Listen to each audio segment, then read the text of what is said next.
ಸಿದ್ದರಾಮಯ್ಯ ಅವರೇ ಪೂರ್ಣಾವಧಿ ಸಿಎಂ ಆಗಿ ಮುಂದುವರಿಯಲಿದ್ದಾರೆ ಎಂಬ ಯತೀಂದ್ರ ಹೇಳಿಕೆ ಇದೀಗ ರಾಜ್ಯ ರಾಜಕಾರಣದಲ್ಲಿ ಮತ್ತೆ ಸಂಚಲನ ಮೂಡಿಸಿದೆ.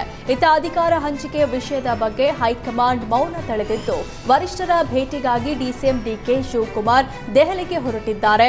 ನಾಳೆಯಿಂದ 2 ದಿನ ಡಿಕೆಶಿ ದೆಹಲಿಯಲ್ಲಿಯೇ ವಾಸ್ತವ್ಯ ಹೂಡಲಿದ್ದಾರೆ. ನಾಳೆ ಬೆಳಗ್ಗೆ 9:55 ವಿಮಾನದಲ್ಲಿ ದೆಹಲಿಗೆ ಡಿಸಿಎಂ ಪ್ರಯಾಣ ಬೆಳೆಸಿ ಸಂಜೆ ಎಐಸಿಸಿ ನಾಯಕರನ್ನ ಭೇಟಿಯಾಗಲಿದ್ದಾರೆ. ಈ ವೇಳೆ ಅಧಿಕಾರ ಹಂಚಿಕೆ ಬಗ್ಗೆ ವರಿಷ್ಠರ ಜೊತೆ ಚರ್ಚೆ ನಡೆಸುವ ಸಾಧ್ಯತೆ ಇದೆ.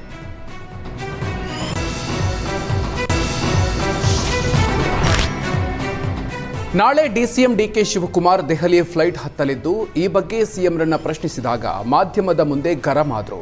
ನಾಳೆ ಡಿಸಿಎಂ ದೆಹಲಿಗೆ ಹೋಗ್ತಿದ್ದಾರಾ ಅನ್ನೋ ಪ್ರಶ್ನೆಗೆ ಅವರನ್ನೇ ಕೇಳಿ ಅಂತ ಸಿಟ್ಟಾಗಿ ಉತ್ತರಿಸಿದ್ರು. ಇನ್ನು ಪವರ್ ಶೇರಿಂಗ್ ಬಗ್ಗೆ ಸ್ಪಷ್ಟಪಡಿಸಲು ಹೈಕಮಾಂಡ್ಗೆ ಶಿವಗಂಗಾ ಬಸವರಾಜ್ ಆಗ್ರಹಿಸಿದ್ದಾರೆ. ಈ ಬಗ್ಗೆ ಏನಂತೀರಾ ಅಂತ ಪ್ರಶ್ನಿಸಿದಾಗ ಅವರನ್ನೇ ಕೇಳಿ ಅಂತ ಸಿಎಂ ಗರಂ ಆಗಿ ಉತ್ತರಿಸಿದ್ದಾರೆ.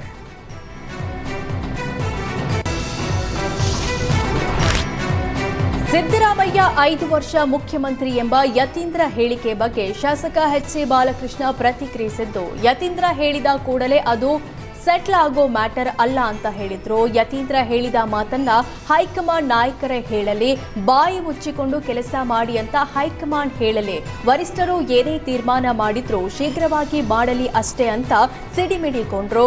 ಕಾಂಗ್ರೆಸ್ನ ಎಲ್ಲಾ ಮುಖಂಡರು, ಶಾಸಕರು ಗೊಂದಲದಲ್ಲಿ ಇದ್ದಾರೆ. ಹೈಕಮಾಂಡ್ನಲ್ಲಿ ನಾವು ಸಾಕಷ್ಟು ಬಾರಿ ಮನವಿ ಮಾಡಿದ್ದೇವೆ. ಹೈಕಮಾಂಡ್ ಶೀಘ್ರದಲ್ಲೇ ಸಮಸ್ಯೆ ಬಗೆಹರಿಸುತ್ತೆ ಎಂಬ ವಿಶ್ವಾಸ ಇದೆ ಅಂತ ಪ್ರತಿಕ್ರಿಯೆ ನೀಡಿದರು.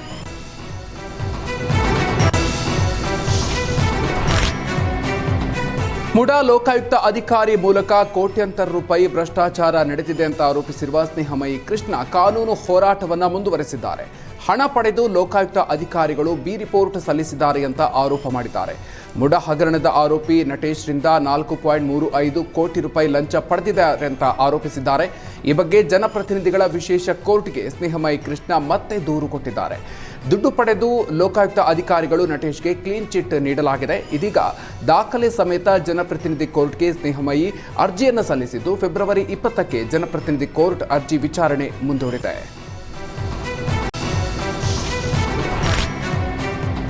ನಿಂತಲ್ಲೇ ದುಬಾರಿ ಮೌಲ್ಯದ 2 ಕಾರುಗಳು ಧಗಧಗನೆ ಹೊತ್ತಿ ಬರುತ್ತಿವೆ. ಬೀದರ್ ಜಿಲ್ಲೆಯ ಬಸವಕಲ್ಯಾಣ ತಾಲೂಕಿನ ನಾರಾಯಣಪುರ ಗ್ರಾಮದ ಬಳಿ ಈ ಘಟನೆಯಾಗಿದೆ. ಗ್ರಾಮದ ಪೂಜಾ ಫಂಕ್ಷನ್ ಹಾಲ್ ಬಳಿ ನಿಲ್ಲಿಸಿದ್ದ ಕಾರ್ನಲ್ಲಿ ಏಕಾಏಕಿ ಬೆಂಕಿ ಕಾಣಿಸಿಕೊಂಡಿದೆ.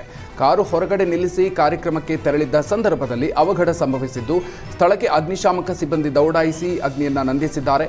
ದುಬಾರಿ ಮೌಲ್ಯದ 2 ಕಾರುಗಳು ಸಂಪೂರ್ಣ ಸುಟ್ಟು ಹೋಗಿ ಮಾಲೀಕರು ಕಂಗಾಲಾಗಿದ್ದಾರೆ. ರಾಜ್ಯದ ವಿಶ್ವವಿದ್ಯಾಲಯಗಳಲ್ಲಿ ಪರಿಶಿಷ್ಟರು, ಹಿಂದುಳಿದವರು ಮತ್ತು ಅಲ್ಪಸಂಖ್ಯಾತ ವಿದ್ಯಾರ್ಥಿಗಳ ಮೇಲಿನ ತಾರತಮ್ಯ ತಡೆಗಟ್ಟಲು ಮುಖ್ಯಮಂತ್ರಿ ಸಿದ್ದರಾಮಯ್ಯ ನೇತೃತ್ವದ ರಾಜ್ಯ ಕಾಂಗ್ರೆಸ್ ಸರ್ಕಾರ ರೋಹಿತ್ ವೇಮುಲಾ ಕಾಯ್ದೆ ಜಾರಿಗೆ ತರೋದಕ್ಕೆ ಚರ್ಚೆ ನಡೆಸಿತ್ತು. ಆದರೆ ಚರ್ಚೆ ನಡೆದು ವರ್ಷ ಕಳೆದರೂ ಕಾಯ್ದೆ ಜಾರಿಗೆ ತರೋದಕ್ಕೆ ಸರ್ಕಾರ ನಿರಾಸಕ್ತಿ ತೋರಿಸಿದೆ. ಹೀಗಾಗಿ ರೋಹಿತ್ ವೇಮುಲಾ ಕಾಯ್ದೆ ಜಾರಿಗೆ ಆಗ್ರಹಿಸಿ ದಲಿತ ಸಂಘಟನೆ ಪ್ರತಿಭಟನೆ ನಡೆಸಿದೆ. ಕೊಡಗು ಜಿಲ್ಲಾಧಿಕಾರಿ ಕಚೇರಿ ಎದುರು ಕರ್ನಾಟಕ ದಲಿತ ಸಂಘರ್ಷ ಸಮಿತಿ ವತಿಯಿಂದ ಪ್ರತಿಭಟನೆ ನಡೆಯಿತು. ಈ ಸಂದರ್ಭದಲ್ಲಿ ಕೇಂದ್ರ ಮತ್ತು ರಾಜ್ಯ ಸರ್ಕಾರಗಳ ವಿರುದ್ಧ ಘೋಷಣೆ ಕೂಗಿ ಆಕ್ರೋಶವನ್ನು ಹೊರಹಾಕಿದ್ರು. ಕೂಡಲೇ ಕಾಯ್ದೆಯನ್ನ ಜಾರಿಗೆ ಮಾಡುವಂತೆ ದಲಿತ ಸಂಘಟನೆ ಮುಖಂಡರು ಆಗ್ರಹಿಸಿದ್ದಾರೆ. ಬೆಂಗಳೂರಲ್ಲಿ ತಮಿಳು ಮೇನಿಯಾ ವಿರುದ್ಧ ಕರವೇ ಸಿಡಿದೆದ್ದಿದೆ. ಕೋರಮಂಗಲದ ಫೋರಂ ಮಾಲ್ನಲ್ಲಿ ನಡೆದ ಕಾರ್ಯಕ್ರಮದ ಬ್ಯಾನರ್ನಲ್ಲಿ ಕನ್ನಡ ಬಳಸದೆ ನಿರ್ಲಕ್ಷ್ಯ ವಹಿಸಲಾಗಿತ್ತು. ಕರ್ನಾಟಕದಲ್ಲಿ ಕನ್ನಡ ಕಡೆಗಣನೆಗೆ ಪ್ರವೀಣ್ ಶೆಟ್ಟಿ ಆಕ್ರೋಶ ವ್ಯಕ್ತಪಡಿಸಿದ್ದಾರೆ. ಕರವೇ ರಾಜ್ಯಾಧ್ಯಕ್ಷ ಪ್ರವೀಣ್ ಶೆಟ್ಟಿ ಸ್ಥಳಕ್ಕೆ ಭೇಟಿ ನೀಡಿ ತಮಿಳು ಹಾಡುಗಳನ್ನು ನಿಲ್ಲಿಸಿ ಕನ್ನಡ ಹಾಡುಗಳನ್ನು ಹಾಡಿ ಅಂತ ಆಗ್ರಹಿಸಿದ್ರು. ವಿಷಯ ತಿಳಿಯುತ್ತಲೇ ಸ್ಥಳಕ್ಕೆ ದೌಡಾಯಿಸಿದ ಪೊಲೀಸರು ಬಿಗುವಿನ ವಾತಾವರಣವನ್ನು ತಿಳಿಗೊಳಿಸಿದ್ರು.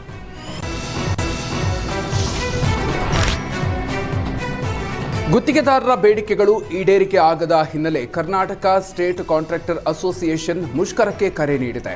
ಮಾರ್ಚ್ 5ರಿಂದ ಕಾಮಗಾರಿ ಸ್ಥಗಿತಗೊಳಿಸಿ ಮುಷ್ಕರ ನಡೆಸೋದಕ್ಕೆ ಮುಂದಾಗಿದ್ದಾರೆ. ಬುಧವಾರ ರಾಜ್ಯದ ಎಲ್ಲಾ ಜಿಲ್ಲೆಗಳಲ್ಲೂ ಮುಷ್ಕರದ ಬಗ್ಗೆ ಸಭೆ ಕರೆದಿದ್ದು, ಮುಂದಿನ ಹೋರಾಟಕ್ಕೆ ರೂಪುರೇಷೆ ಸಿದ್ಧಪಡಿಸಲಿದ್ದಾರೆ. ಬಾಕಿ ಬಿಲ್, ಅಧಿಕಾರಿಗಳ ಕಿರುಕುಳ, ಮಧ್ಯವರ್ತಿಗಳ ಹಾವಳಿ ಖಂಡಿಸಿ ಮಾರ್ಚ್ 5ರಂದು ಫ್ರೀಡಂ ಪಾರ್ಕ್ನಲ್ಲಿ ಮುಷ್ಕರಕ್ಕೆ ಕರೆ ನೀಡಲಾಗಿದೆ.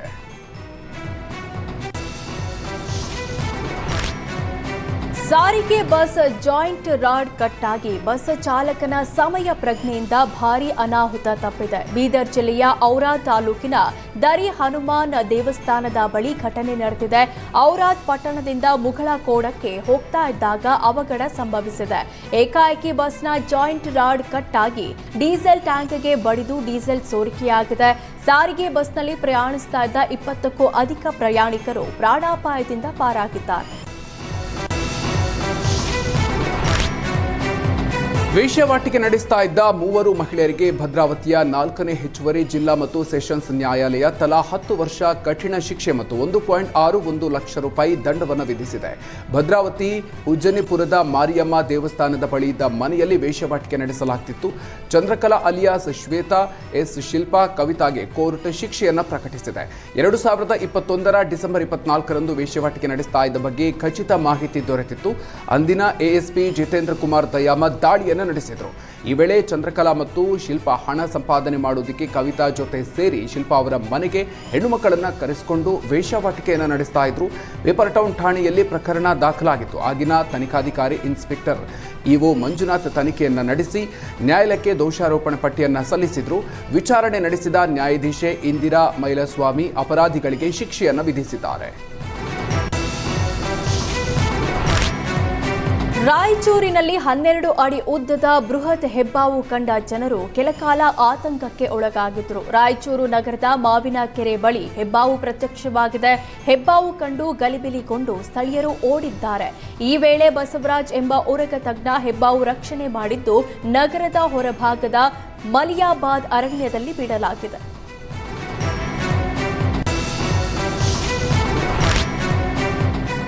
ವಿಚ್ಛೇದನ ನೀಡದೆ 2ನೇ ಮದುವೆಯಾಗ್ತಾ ಇದ್ದಾಗ ಮೊದಲ ಪತ್ನಿ ಕಲ್ಯಾಣ ಮಂಟಪಕ್ಕೆ ನುಗ್ಗಿ 2ನೇ ಮದುವೆಯನ್ನ ತಡೆದಿದ್ದಾಳೆ. ತುಮಕೂರಿನ ಕುಣಿಗಲ್ ತಾಲೂಕಿನ ಎಡೆಯೂರಿನಲ್ಲಿ ಘಟನೆ ನಡೆದಿತ್ತು. ಇದೀಗ ಪ್ರಕರಣ ಸಂಬಂಧ 2ನೇ ಮದುವೆಯಾಗಬೇಕಿದ್ದ ಯುವತಿ ವರ ಹರಿಪ್ರಸಾದ್ ವಿರುದ್ಧ ಠಾಣೆ ಮೆಟ್ಟಿಲೇರಿದ್ದಾಳೆ. ಮಂಡ್ಯ ಜಿಲ್ಲೆ ಮಳವಳ್ಳಿ ಮೂಲದ ಯುವತಿ ಜೊತೆ ಮದುವೆಗೆ ಸಿದ್ಧನಾಗಿದ್ದು ಮೊದಲ ಪತ್ನಿ ರಂಪಾಟದ ಬಳಿಕ ನಿನ್ನೆ ಮಂಟಪದಲ್ಲೇ ಮದುವೆ ಮುರಿದು ಬಿದ್ದಿತ್ತು. ಇದೀಗ ಯುವತಿ ಹರಿಪ್ರಸಾದ್ ಮೊದಲ ಮದುವೆ ವಿಚಾರ ಮುಚ್ಚಿಟ್ಟಿದ್ದಾಗಿ ಆರೋಪಿಸಿದ್ದಾಳೆ. ಹಣ ಚಿನ್ನಾಭರಣವನ್ನ ಪಡೆದು ಯುವತಿ ಫೋಟೋ ಇಟ್ಕೊಂಡಿದ್ದಾಗಿ ದೂರನ್ನ ನೀಡಿದ್ದಾಳೆ. ತುಮಕೂರು ಜಿಲ್ಲೆಯ ಅಮೃತೂರು ಠಾಣೆಗೆ ದೂರನ್ನ ನೀಡಿದ್ದಾಳೆ. ಆದರೆ ಬೆಂಗಳೂರಿನ ಖಾಸಗಿ ಶಾಲೆಯಲ್ಲಿ ದೈಹಿಕ ಶಿಕ್ಷಕನಾಗಿರುವ ಹರಿಪ್ರಸಾದ್ ಯುವತಿಯ ಆರೋಪವನ್ನು ತಳ್ಳಿ ಹಾಕಿದ್ದಾನೆ.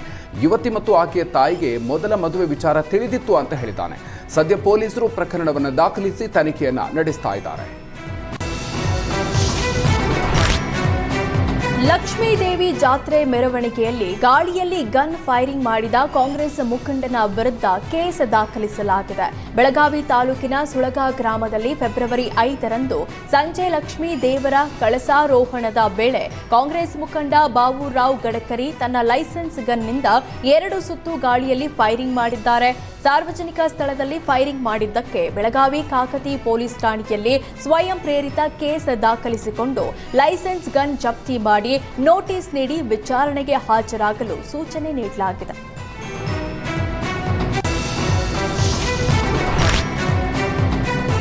ತುಮಕೂರು ಜಿಲ್ಲೆ ತಿಪಟೂರಿನ ದಾಸಿಹಳ್ಳಿ ಗ್ರಾಮದಲ್ಲಿ ಹಲವು ದಿನಗಳಿಂದ ಗ್ರಾಮಸ್ಥರ ನಿದ್ದೆಗೆಡಿಸಿದ್ದ ಚಿರತೆ ಸೆರೆಯಾಗಿದೆ. ಕಳೆದ 1 ತಿಂಗಳಿನಿಂದ ಗ್ರಾಮದ ಸುತ್ತಮುತ್ತ ಓಡಾಟ ನಡೆಸ್ತಾ ಇದ್ದ ಚಿರತೆ ಅರಣ್ಯ ಇಲಾಖೆಯಿಂದ ಇಟ್ಟಿದ್ದಂಥ ಬೋನಿಗೆ ಬಿದ್ದಿದೆ.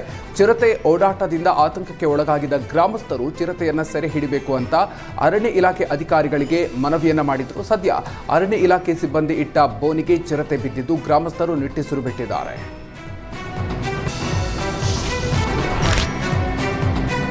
ಚಾಮರಾಜನಗರ ಜಿಲ್ಲೆಗೆ ವಿಶೇಷ ಪ್ಯಾಕೇಜ್ಗೆ ಒತ್ತಾಯಿಸಿ ಕನ್ನಡ ಪರ ಸಂಘಟನೆಗಳಿಂದ ಜಿಲ್ಲಾಡಳಿತ ಭವನದ ಮುಂದೆ ತಮಟೆ ಚಳವಳಿ ನಡೆಸಲಾಗಿದೆ.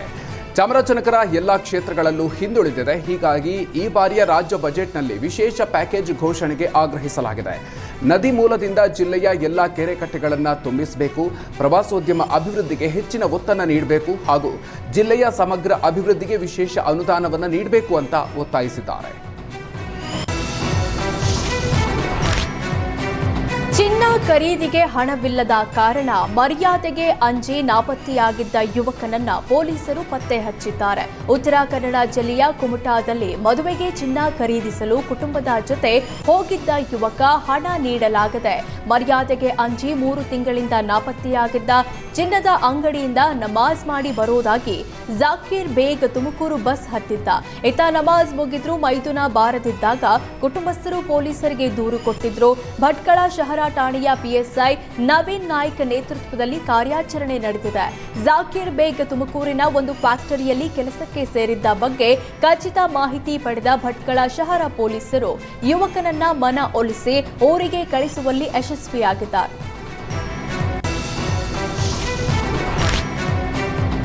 ಗ್ಯಾರಂಟಿ ಯೋಜನೆಯಿಂದಾದ ಸಮಸ್ಯೆ ಬಗ್ಗೆ ಪ್ರಸ್ತಾಪಿಸ್ತಾ ಇದ್ದಂತೆ ಶಾಸಕ ಚಂದ್ರು ಲಮಾಣಿ ಭಾಷಣಕ್ಕೆ ಕಾಂಗ್ರೆಸ್ ಕಾರ್ಯಕರ್ತರು ಅಡ್ಡಿಪಡಿಸಿದ ಘಟನೆಯಾಗಿದೆ.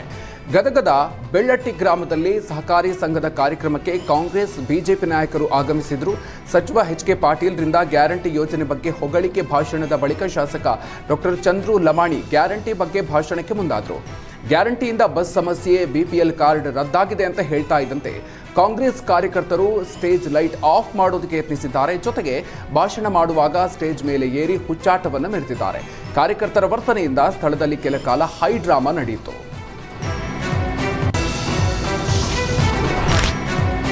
ಮಹಿಳಾ ಅಧಿಕಾರಿ ಮನೆಯಲ್ಲಿ ರಹಸ್ಯ ಕ್ಯಾಮೆರಾ ಇಟ್ಟ ಪ್ರಕರಣಕ್ಕೆ ಮತ್ತೊಂದು ಟ್ವಿಸ್ಟ್ ಸಿಕ್ಕಿದೆ.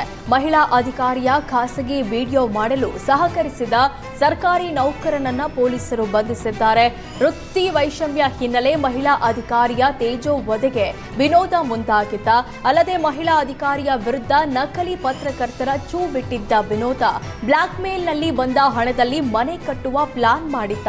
ಸದ್ಯ ಪ್ರಕರಣ ಸಂಬಂಧ 3 ಜನರನ್ನ ಬಂಧಿಸಿರೋ ಪೊಲೀಸರು ಈಗ ವಿನೋದ್ನನ್ನ ಬಂಧಿಸಿ ಜೈಲಿಗಟ್ಟಿದ್ದಾರೆ. ವಿನೋದ ಮೊಬೈಲ್ನಲ್ಲಿ ಹೆಚ್ಚಿನ ಮಾಹಿತಿ ಬಗ್ಗೆ ಕಲೆ ಹಾಕಲಾಗ್ತಾ ಇದೆ.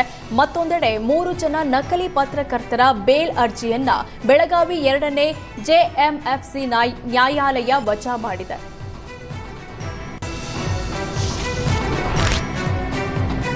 ರಾಜ್ಯದಲ್ಲಿ ತಣ್ಣಗಾಗಿದ್ದ ಅಧಿಕಾರ ಸಂಘರ್ಷ ಮತ್ತೆ ಮುನ್ನೆಲೆಗೆ ಬಂದಿದೆ. ಈ ಮಧ್ಯೆ ಡಿಕೆ ಶಿವಕುಮಾರ್ ಮುಂದಿನ ಮುಖ್ಯಮಂತ್ರಿ ಅಂತ ಬೆಂಬಲಿಗರು ಗದ್ದೆಯಲ್ಲೂ ನಾಟಿ ಮಾಡಿದ್ದಾರೆ. ಮಂಡ್ಯ ಶ್ರೀರಂಗಪಟ್ಟಣದ ಮೊತ್ತಹಳ್ಳಿಯಲ್ಲಿ ಭತ್ತದ ಪೈರಿನಲ್ಲಿ ನಾಟಿ ಮಾಡಿ ಅಭಿಯಾನ ಮಾಡಿದ್ದಾರೆ. ಡಿಕೆ ಶಿವಕುಮಾರ್ ಸಿಎಂ ಆಗಲಿ, ರಮೇಶ್ ಬಂಡಿ ಸಿದ್ದೇಗೌಡ ಮಂತ್ರಿ ಆಗಲಿ, ಹೃದಯದ ಚಿತ್ರ ರಚಿಸಿ ಅದರೊಳಗೆ ಬಿತ್ತನೆ ಮಾಡಿ ಅಭಿಮಾನವನ್ನು ಮೆರೆದಿದ್ದಾರೆ. ಗ್ರಾಮದ ಸಿದ್ದೇಗೌಡರ ಜಮೀನಿನಲ್ಲಿ ಗ್ರಾಮದ ಸಚಿನ್ ಆಸೆಯಂತೆ ಕಲಾವಿದ ರಾಜು 15 ದಿನಗಳ ಹಿಂದೆ ಬಿತ್ತನೆ ಮಾಡಿದ್ರು. ಸದ್ಯ ರೈತನ ಜಮೀನಿನಲ್ಲಿ ಡಿಕೆ ಶಿವಕುಮಾರ್ ಸಿಎಂ ಕನಸು ಮೊಳಕೆಯೊಡೆದಿದ್ದು ಬೆಂಬಲಿಗರು ಸಂಭ್ರಮಿಸಿದ್ದಾರೆ.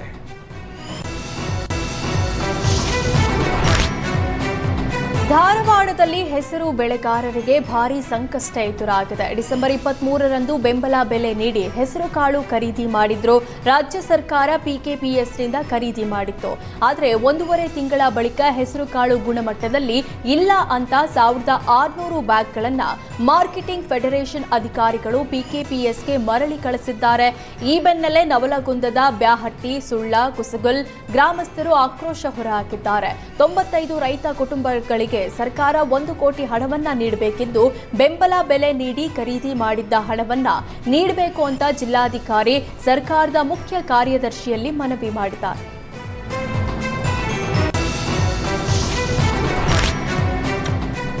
ಕೊಪ್ಪಳದಲ್ಲಿ ಈ ವರ್ಷ ಹೈಸ್ಕೂಲ್ ಪ್ರಾರಂಭ ಮಾಡಲಾಗಿದ್ದು ಈಗಾಗಲೇ 2 ಕೋಟಿ ಮಂಜೂರಾಗಿದೆ. ಆದರೆ ಜಮೀನು ಲಭ್ಯವಿರದ ಕಾರಣ ಕಟ್ಟಡ ಪ್ರಾರಂಭ ಮಾಡೋದಕ್ಕೆ ಸಾಧ್ಯವಾಗ್ತಿಲ್ಲ. ಹೀಗಾಗಿ ಮಕ್ಕಳ ವಿದ್ಯಾಭ್ಯಾಸಕ್ಕಾಗಿ ಗ್ರಾಮಸ್ಥರು ಜಮೀನು ನೀಡಬೇಕು ಅಂತ ಬಸವರಾಜ ರಾಯರೆಡ್ಡಿ ಗ್ರಾಮಸ್ಥರಿಗೆ ಮನವಿ ಮಾಡಿದ್ದ ಆಡಿಯೋ ವೈರಲ್ ಆಗಿದೆ.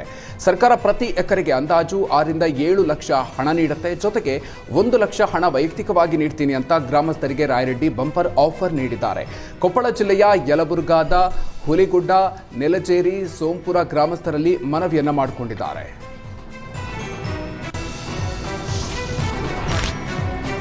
ಕಾಫಿ ತೋಟದ ಲೈನ್ ಮನೆಗಳಲ್ಲಿ ವಾಸವಿರುವ ಕಾರ್ಮಿಕರಿಗೆ ನಿವೇಶನ ನೀಡುವಂತೆ ಆಗ್ರಹಿಸಿ ಪ್ರತಿಭಟನೆ ನಡೆಸಲಾಗಿದೆ. ಕೊಡಗು ಜಿಲ್ಲೆ ವಿರಾಜಪೇಟೆ ತಾಲೂಕಿನ ಹೊಸಳ್ಳಿ ಗ್ರಾಮ ಪಂಚಾಯಿತಿ ಎದುರು ಪ್ರತಿಭಟನೆ ನಡೆಸಿದ್ರು.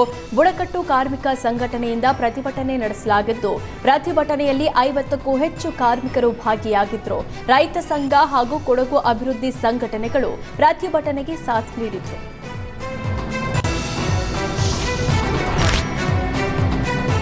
ಕಾಂಗ್ರೆಸ್ ಬಿಜೆಪಿ ಮಧ್ಯೆ ಮೆಟ್ರೋ ದರ ಏರಿಕೆ ದಂಗಲ್ ಜೋರಾಗಿದೆ. ದರ ಏರಿಕೆ ಖಂಡಿಸಿ ಬಿಜೆಪಿ ನಾಯಕರು ಪ್ರತಿಭಟನೆ ನಡೆಸಿದ್ದಾರೆ. ಆರ್ವಿ ರಸ್ತೆ ನಿಲ್ದಾಣಕ್ಕೆ ತೇಜಸ್ವಿ ಸೂರ್ಯ ಖಾಲಿ ಟ್ರಂಕ್ ತಂದು ಹೈಡ್ರಾಮಾ ಮಾಡಿದ್ರು. ಖಾಲಿ ಟ್ರಂಕ್ಗೆ ಸಿಎಂ ಡಿಸಿಎಂ ಫೋಟೋ ಹಾಕಿ ಟ್ರಂಕ್ ಅನ್ನ ಮೆಟ್ರೋ ಒಳಗಡೆ ಕೊಂಡೊಯ್ಯೋದಕ್ಕೆ ಮುಂದಾದ್ರು. ಈ ಸಂದರ್ಭದಲ್ಲಿ ತೇಜಸ್ವಿ ಸೂರ್ಯ ಅವರನ್ನ ಪೊಲೀಸರು ತಡೆದಿದ್ದು, ಪೊಲೀಸರು ತೇಜಸ್ವಿ ಸೂರ್ಯ ಮಧ್ಯೆ ವಾಗ್ವಾದಕ್ಕೆ ಕಾರಣ ಆಯಿತು. ಈ ವೇಳೆ ಪ್ರತಿಭಟನೆಗೆ ಟ್ರಂಕ್ ತಂದಿಲ್ಲ, ಮೆಟ್ರೋದಲ್ಲಿ ಹೋಗೋದಕ್ಕೆ ಟ್ರಂಕ್ ತಂದಿದ್ದೀನಿ ಅಂತ ತೇಜಸ್ವಿ ಹೇಳಿದ್ರು. ಪೊಲೀಸರು ಮೆಟ್ರೋ ಪ್ರವೇಶಕ್ಕೆ ತಡೆಯೊಡ್ಡಿದ್ರು. ಈ ವೇಳೆ ಹೈಡ್ರಾಮವೇ ನಡೆದಿದ್ದು, ತೇಜಸ್ವಿ ಸೂರ್ಯ ಸಿಕೆ ರಾಮಮೂರ್ತಿಯನ್ನ ಪೊಲೀಸರು ವಶಕ್ಕೆ ಪಡ್ಕೊಂಡಿದ್ದಾರೆ. ಕೇಂದ್ರದಿಂದ ಮೆಟ್ರೋ ದರ ಏರಿಕೆ ಆಗ್ತಾ ಇದೆ ಎಂದು ರಾಜ್ಯ ಸರ್ಕಾರ ಆರೋಪಿಸಿದ್ದು, ಕಾಂಗ್ರೆಸ್ಗೆ ಸಂಸದ ಡಾಕ್ಟರ್ ಮಂಜುನಾಥ್ ತಿರುಗೇಟು ಕೊಟ್ಟಿದ್ದಾರೆ. ದರ ನಿಗದಿ ಬಗ್ಗೆ ನಿರ್ಧರಿಸೋಕೆ ಒಂದು ಕಮಿಟಿ ಇದೆ. ಆ ಕಮಿಟಿಗೆ ರಾಜ್ಯ ಸರ್ಕಾರ ಪ್ರಪೋಸಲ್ ಕಳಿಸಿರುವುದಕ್ಕೆ ದರ ಏರಿಕೆ ಆಗಿದೆ. ದರ ಏರಿಕೆ ಬೇಡ ಅಂತ ರಾಜ್ಯ ಸರ್ಕಾರದಿಂದ ಒಂದೇ ಒಂದು ಲೆಟರ್ ಹೋದ್ರೆ 2ನೇ ನಿಮಿಷಕ್ಕೆ ತಡೆಯಾಗುತ್ತೆ. ರಾಜ್ಯ ಸರ್ಕಾರದ ಪಾತ್ರ ಇದರಲ್ಲಿ ಹೆಚ್ಚಾಗಿದೆ. ಈ ಬಗ್ಗೆ ನಾವು ಕೇಂದ್ರ ಸಚಿವರ ಜೊತೆ ಮಾತಾಡಿದ್ದೇವೆ. ರಾಜ್ಯ ಸರ್ಕಾರದಿಂದಲೂ ಒಂದು ಪತ್ರ ಹೋದ್ರೆ ಅದನ್ನ ನಿಲ್ಲಿಸಬಹುದು ಅಂತ ರಾಜ್ಯ ಸರ್ಕಾರಕ್ಕೆ ಸಂಸದ ಡಾಕ್ಟರ್ ಮಂಜುನಾಥ್ ತಿರುಗೇಟು ಕೊಟ್ಟಿದ್ದಾರೆ.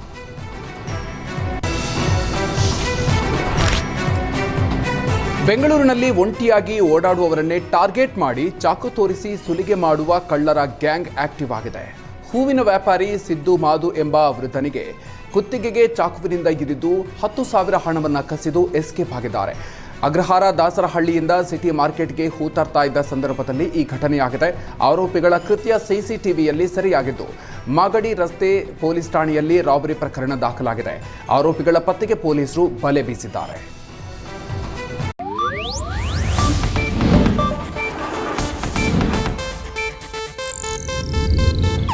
ಇದು ಏಷ್ಯಾನೆಟ್ ನ್ಯೂಸ್ ನೆಟ್ವರ್ಕ್ ಪ್ರಸ್ತುತಿ.